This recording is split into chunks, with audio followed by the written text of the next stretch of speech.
एक सेठ और सेठनी रोज सत्संग में जाते थे।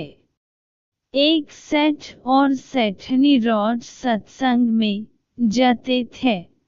सेठ जी के एक घर एक पिंजरे में तोता पाला हुआ था। तोता एक दिन पूछते हैं कि सेठ जी, आप रोज कहाँ जाते हैं? सेठ जी बोले कि सत्संग में ज्ञान सुनने जाते हैं। तोता कहते हैं, सेठ जी संत महात्मा से एक बात पूछने की, मैं आजाद कब होऊंगा? सेठ जी सत्संग खत्म होने के बाद संत से पूछते हैं कि महाराज हमारे घर जो तोता है उसने पूछे हैं कि वो आजाद कब होगा। संत जी ऐसा सुनते ही बेहोश होकर गिर जाते हैं। सेठ जी संत की हालत देखकर चुपचाप वहन से निकल जाते हैं। घर आते ही तोता सेठ जी से पूछते हैं कि सेठ जी संत ने क्या कहा? सेठ जी कहते हैं कि तेरी किस्मत ही खराब है, जो तेरी आजादी का पूछते ही वो बेहोश हो गए। तोता कहते हैं, कोई बात नहीं सेठ जी, मैं सब समझ गया। दूसरे दिन सेठ जी सत्संग में जाने लगते हैं।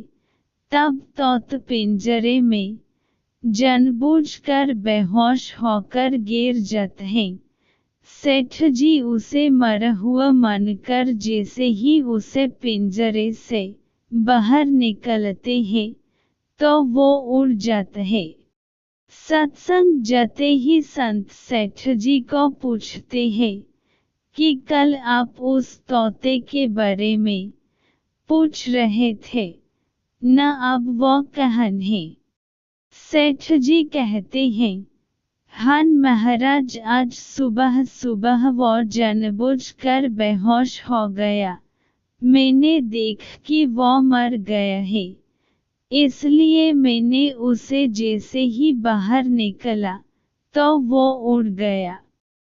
तब संत ने सेठ जी से कहा कि देखो, तुम इतने समय से सत्संग सुनकर भी आज तक सांसारिक मोहमाया के पिंजरे में फंसे हुए हो और उस तोते को देखो बिन सत्संग में आए मेरा एक ईश्वर समझकर आजाद हो गया। दोस्तों, इस कहानी से तात्पर्य यह है कि हम सत्संग में तो जाते हैं, ज्ञान की बातें करते हैं या सुनते भी हैं, पर हमारा मन हमेशा सांसारिक बातों में ही उलझ रहता है।